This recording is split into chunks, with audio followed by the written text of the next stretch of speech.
In this section, we're going to graph the other trig functions. On the previous section, we graphed the sine and the cosine. Here, we're going to learn how to graph the tangent, the cotangent, the secant, and the cosecant. Let's start with the tangent function. Okay, now remember, the tangent is defined to be the sine over the cosine. So let's make a data table and pick some values for x and determine the tangent and then graph it. Okay, and we're going to graph it on this grid. So let's say that x equals 0. So now the sine of 0 over the cosine of 0. Sine of 0 is 0. Cosine of 0 is 1, which is 0. So the tangent of 0 is 0. And we can plot that right there. Now let's choose a value pi. So now we're looking for sine of pi over the cosine of pi. Sine of pi is 0. Cosine of pi is negative 1, which is 0. That makes the tangent of pi 0. And we can graph that as well. Right there.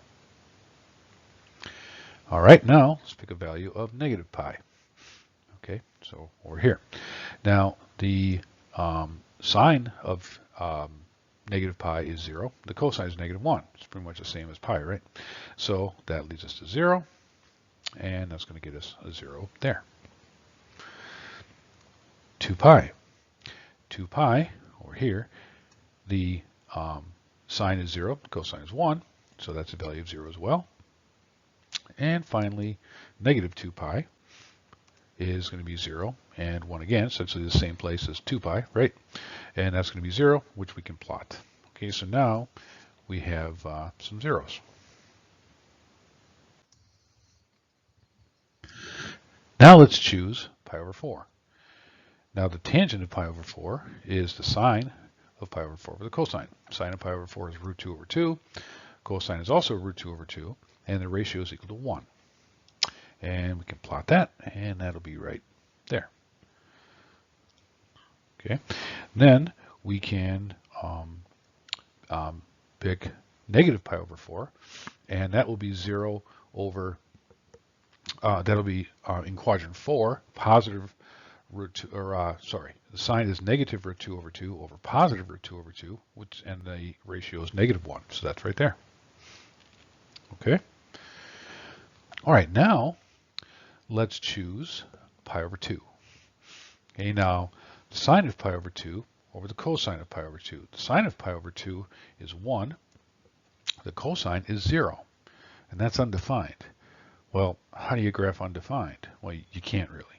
So instead, we're going to take a different approach. We're going to say as x approaches pi over 2 in quadrant 1. Okay, so picture on the unit circle as x starts at 0 and it gets smaller and smaller and smaller, and as it goes up the unit circle, and as x approaches pi over 2, the cosine is going to get smaller and smaller and smaller, while the sine approaches 1. The cosine approaches 0, and the sine approaches 1. Well, if it approaches 0, the denominator in this ratio is going to get smaller and smaller and smaller. And so the overall ratio then will get larger and larger and larger, and it will approach positive infinity. Okay, so that implies that pi over 2 is an asymptote, and the function is going to approach it, but never get there. Okay, it approaches positive infinity, so the graph is going to look like that. Okay, now let's approach negative pi over 2 in quadrant 4. So picture the unit circle over here. As we go down in quadrant 4, approaching negative pi over 2. Okay, now the signs are negative, cosines are positive, so the overall ratio is going to be negative, and once again, the denominator is going to get smaller and smaller and smaller. Okay, making the overall ratio larger and larger and larger, negatively. So then this time, the tangent is going to approach negative infinity. That implies negative pi over 2 is also an asymptote, and the graph is going to do this. Okay? And then you can make that same kind of analysis for here and for here, and so you can get the graph of the tangent function to look like this. So the parent function for the tangent has this shape, okay? And you should maybe draw this somewhere along with the other ones that we're going to be doing, and then you can use it as a reference, all right? Now the general function is going to look like this, with a, b, c, and d, and the a is going to be similar to the sine and the cosine, with the one exception: a is no longer the amplitude because the amplitude is infinity. So we're going to bring back the vertical stretch notation. We're going to call it vertical stretch again. Okay, so a is vertical stretch, b is a horizontal shrink, c is the phase shift to the left if it's positive, and then d is the vertical shift. Okay, it's important to note, however, that the period of this is pi. Okay, it repeats itself after a change of as x changes through pi, all right? Not 2 pi like sine and cosine, but in this case pi. And that leads to a general expression involving b that we could say the period is pi divided by b. Okay, so you should write that down too. That's for the cosine or for the tangent function.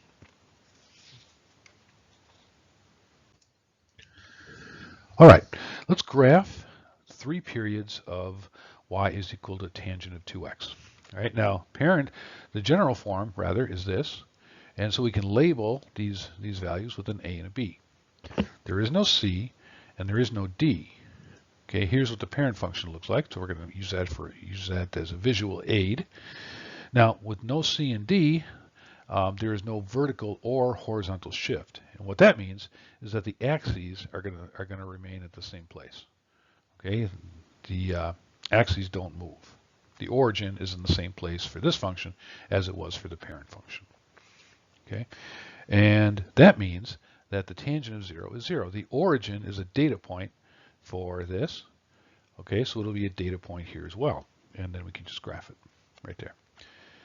Okay, so remember our order of doing things. We do the shifting first for the axes, and then we look at what's going on at the y-axis. Sometimes it'll be a data point, or sometimes the origin will be a data point. Sometimes it won't be. It'll be somewhere else, or something else is going on here. But we always look to the y-axis to get a starting point. Okay, so we have the origin. Now we look at the periods. Now the period is pi over b. B in this case is 2, so the period is pi over 2. And this implies that that it's a horizontal shrink by a factor of 2. Okay, so instead of the function repeating itself over pi like it does for the parent function, it's going to repeat itself every pi over 2. And this will allow us to get some plot other zeros, because note up here, from here to here is pi, from here to here is pi, from here to here is pi. The zeros are separated by pi. Now they're going to be separated by pi over 2. So I can get another 0 by plotting it here and here. Okay? Okay, now check out the asymptotes. Now we can draw the asymptotes. The asymptotes are between the zeros. So the asymptotes are then between the zeros. Right there. And then finally, we can deal with the vertical stretch. Now notice, and remember from the previous slide, if we go back to the parent function, if we went 1 over, we were at pi over 4, and the tangent of that was 1. So we go 1 over, 1 up. We're going to do that here as well. We're going to go halfway to the asymptote, okay? Halfway to the asymptote, 1 up. Halfway to the asymptote is here, but with a vertical stretch of 2, we're not going up 1, but we're going up 2. All right? And from here, if we go halfway to the asymptote in the negative direction, halfway to the asymptote, we're going to go down 1. Well, here, we're going to go halfway to the asymptote and down 2. So we're there. And now, we can just sketch it in, kind of like that. Okay. Now, we wanted 3 periods of this, so we're going to do this again for there and for there. And we've accomplished our goal. So 3 periods of this particular function. Okay?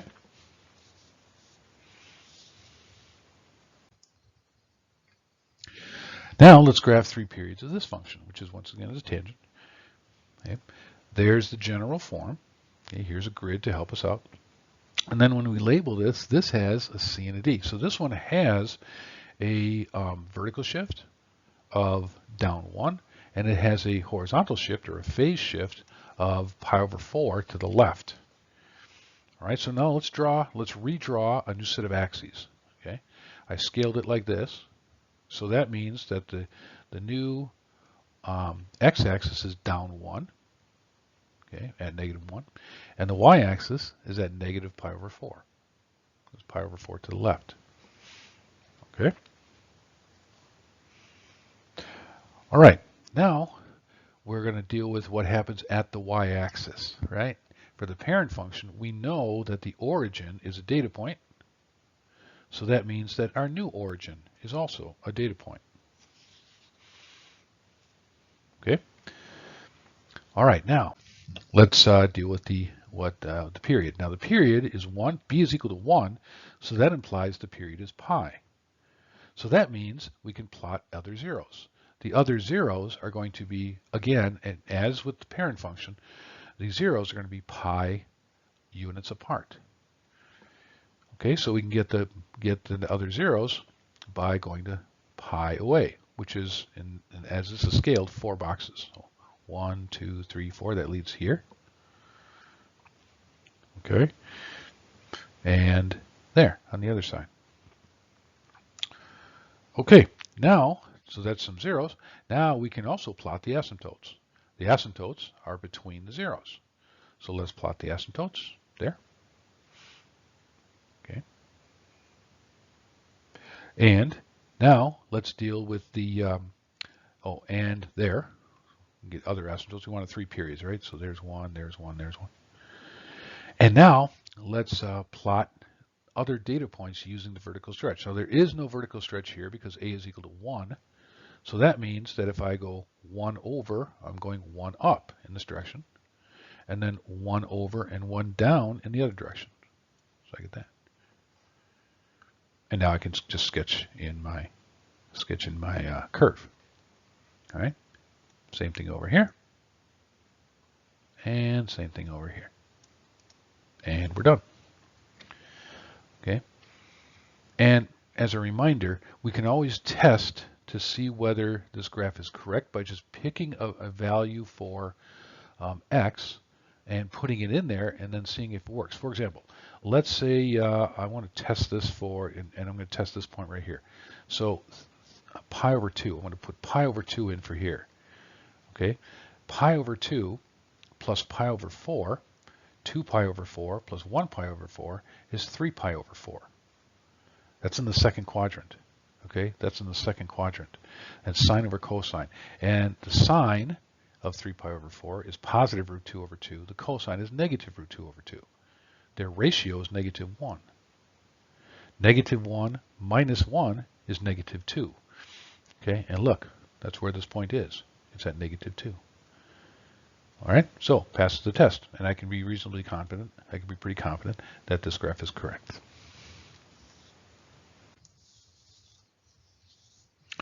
All right, now let's plot the cotangent. Now the cotangent is the cosine over the sine. We're going to take the same kind of approach as before. Okay, let's pick a value of pi over 2. All right, now the cosine of pi over 2 is 0. The sine of pi over 2 is 1. That leads to 0. Okay, and then we can plot that at pi over 2.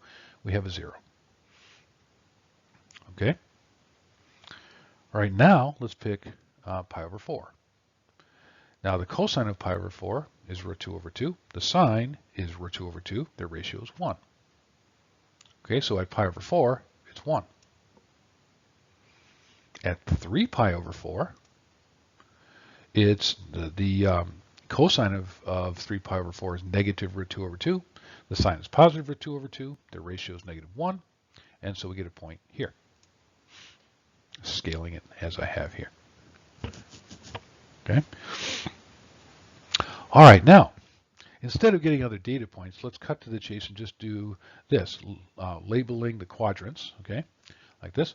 As x approaches 0 in the first quadrant, okay, so if we pretend there's a unit circle here, as x approaches 0, okay, the cosine is going to approach 0 while the sine approaches 1. Cosine up. Oh, I'm sorry. I want I'm going the wrong way.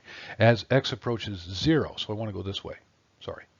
So as the angle approaches 0, okay, the sine is going to approach 0 while the cosine approaches 1. The sine is going to approach 0. So this whole ratio is going to get larger and larger and larger because the sine is getting smaller and smaller and smaller.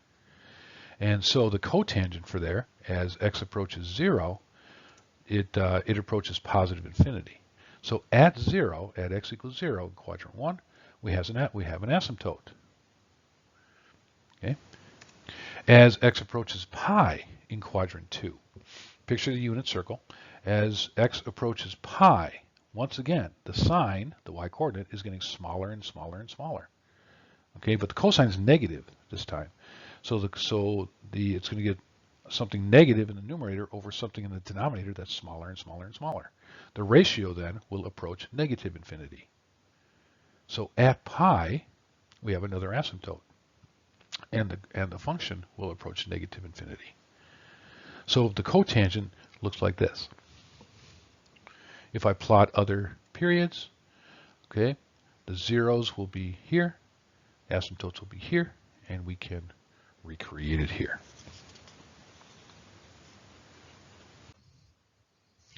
So the parent function looks like this.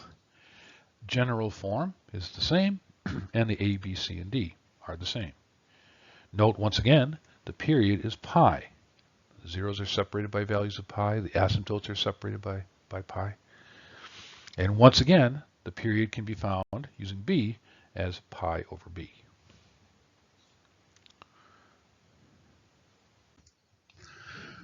All right, let's use this to do this example, okay, where a is 3, c is pi over 4, and d is positive 1.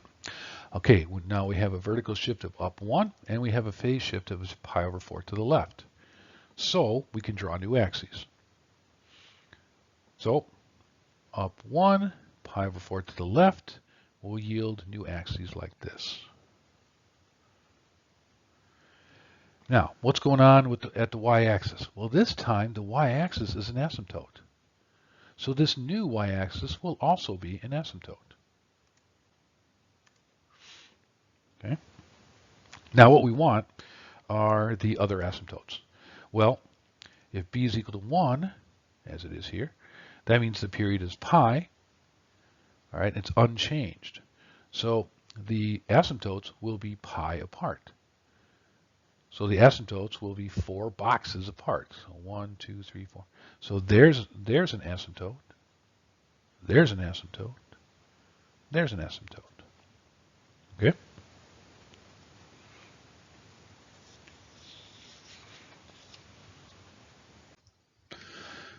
Okay, now let's get some points. Now we can plot the zeros. The zeros are halfway between the asymptotes. So halfway between the asymptote on the x-axis, right? So here's our new y-axis. So there's a 0. There's a 0. There's a 0. There's a 0. Halfway between the asymptotes. Now, to get the other ones, we deal with the vertical stretch. The vertical stretch is 3. So note, if we go to our starting point here on the parent function, and we go halfway to the asymptote, to the right, we go down 1. Halfway to the asymptote, down 1. So here we're going to go halfway to the asymptote as well. But this time we're going to go down 3 because of the vertical stretch factor. If we go to the left, halfway to the asymptote, we're going up 1. Halfway to the asymptote, up 3. So we get this. And then sketching it in, we get this. And then applying that to, we wanted, let's graph a couple more periods. So we can do that over here and over here and get that. We can do that over here and get that and that. Okay, we can fill up the grid. Okay, so that's this example. So we take the same kind of approach. Okay, first of all, we shift the axes. Then we look at what's going on the y-axis. And in this case, there is an asymptote. So deal with the y-axis. Then use the period to find other points or other asymptotes in this case. Okay, and then use a vertical stretch to get the end to end up getting the shape of the function. All right, so work backwards.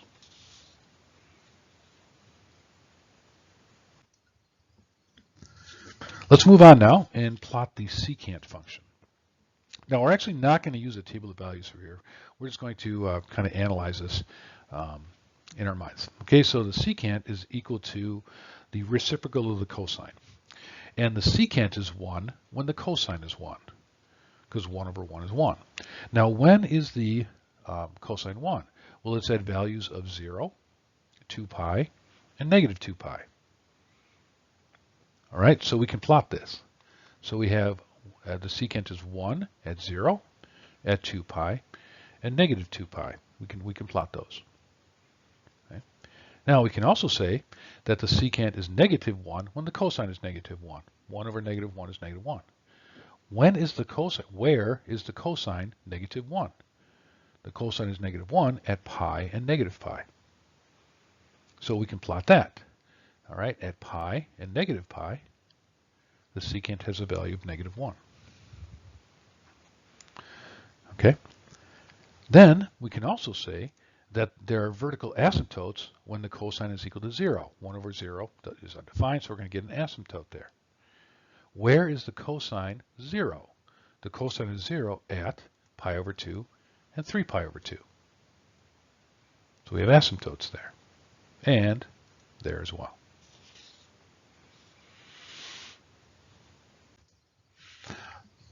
Okay, now we have the asymptotes and some data points. What happens between the points and the asymptotes?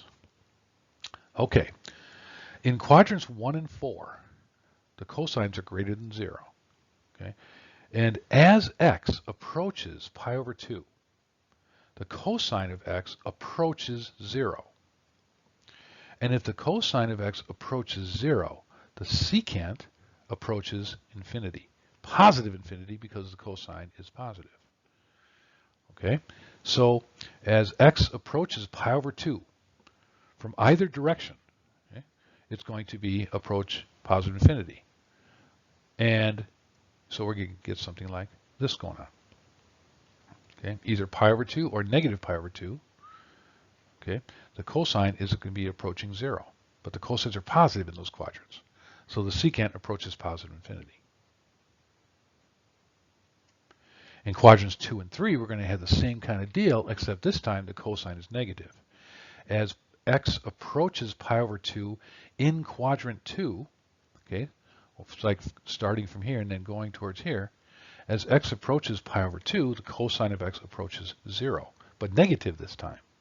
So the overall secant is going to approach negative infinity, either from there or in quadrant 3 from there. So this time we're going to get a shape like that. Okay. And then if we do the same kind of analysis for the edges out here, it ends up looking like this. So this is the parent function for the secant.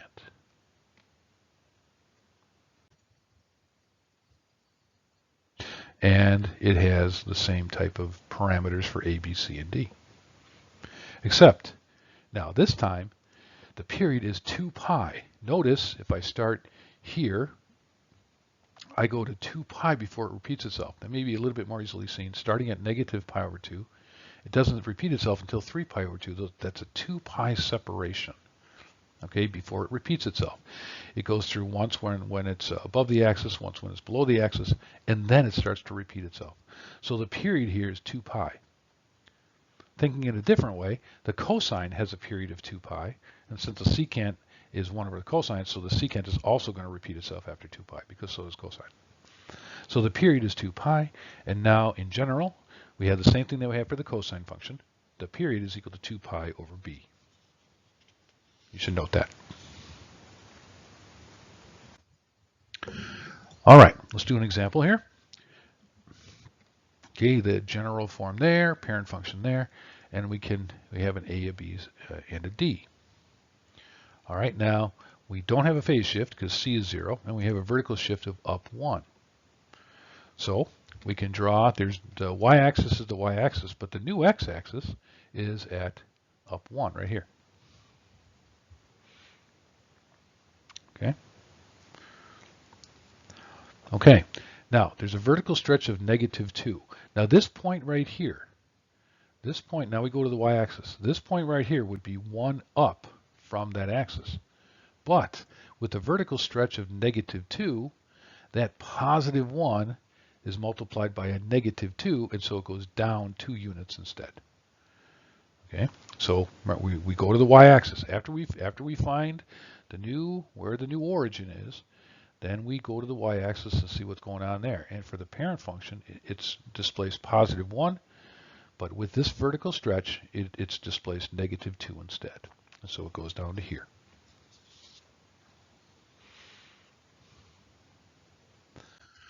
Now, let's deal with the period. Now, the period is 2 pi over b. b is 2, so therefore, the period is pi. And it's a horizontal shrink of 2. Everything gets shrunk up by a factor of 2. Okay? So, now we can use this to plot asymptotes. All right? Now, note in the parent function, from the y-axis, the next asymptote to the right is pi over 2 away. But this is a horizontal shrink of 2. So instead of 2 boxes away, instead of pi over 2 away, it's only going to be pi over 4 away. On the right and the left. So our asymptotes are here and here. Okay, they're 2 units apart, or 2 boxes apart. They're separated by pi. Okay? Or actually, they're separated by pi over 2, half the period. Yeah, instead of 4 boxes wide, it's 2 boxes wide. Because remember, it's going to repeat itself over 2 sets of asymptotes. All right, so now we can plot our points. Now we have we have an amplitude of -2.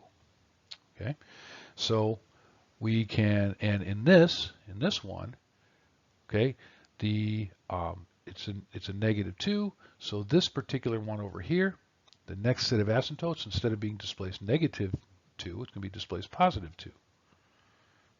Okay, and then we can draw our curves like that and that. Instead of being going to positive infinity, it's going to go negative infinity. Note that the secant never crosses, the function never crosses the x-axis. It will never do that. All right.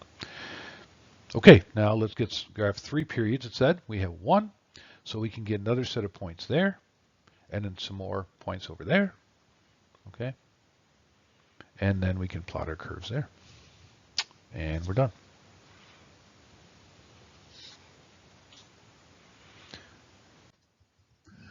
One more function to analyze, and that's the cosecant. We're going to do this largely the same way as we did with the secant. Cosecant is 1 over the sine. And the cosecant is 1 when the sine is 1. Where is the sine 1? The sine is 1 at pi over 2 and -3 pi over 2. So at pi over 2 and at -3 pi over 2. The sine is 1. Okay, the cosecant is -1 when the sine is -1. The sine is -1 at -pi over 2 and +3 pi over 2. And so we're going to get values of -1 for the function at -pi over 2 and 3 pi over 2. Now, as far as what happens for the asymptotes, the sine of 0, okay, that's going to give us our asymptotes, and the sine is 0 when x is equal to these values, 0, pi, -pi, 2 pi, -2 pi. And so we can get our asymptotes.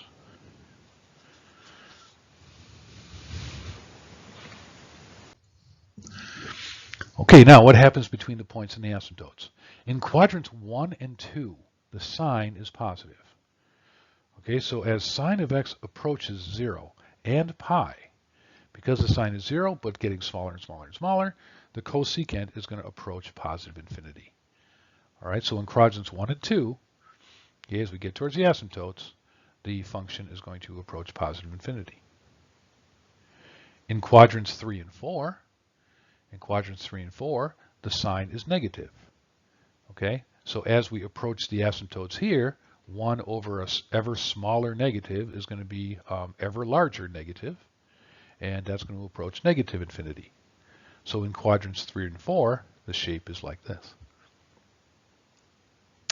And then filling out the grid, and here's our parent function for the cosecant. Here's the general form. Parameters are the same. And the period is also 2 pi, because the period of the sine is 2 pi, so the period of the cosecant is 2 pi. Or by inspection, you can see that this function repeats itself after an exchange of 2 pi. Once again, this relationship applies, 2 pi over b. That'll give us the period. Finally, let's do this example. Here's the general form with the parent function visual. A, B, and C are given. Okay, now there is no vertical shift. There's no D. D is 0. Let's see, there's a phase shift of negative pi over 4. So that's pi over 4 to the right. All right, so we can plot our new y-axis to be right here. Okay, and now, so we got our new axes. Now what's going on the y-axis for the parent? Now the y-axis for the parent function is an asymptote. So this y-axis will also be an asymptote.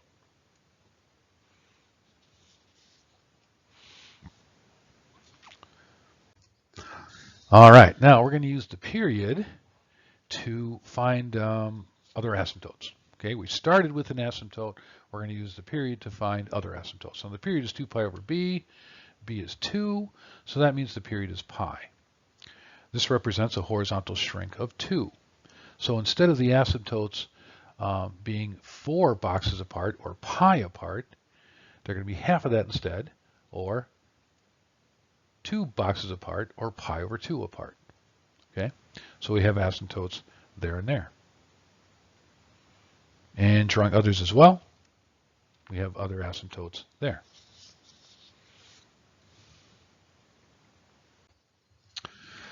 All right, now to get our points. Okay, the point to the right, I'm looking at this point right here in the parent function. It's the point to the right, or between the asymptotes, on the positive side of the y-axis. So I'm between the asymptotes on the positive side of the y-axis, and that's right here, this one right here.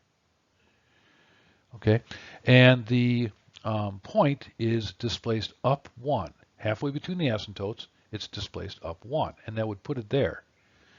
Except we have a vertical stretch of 2. So instead of being there, it's here.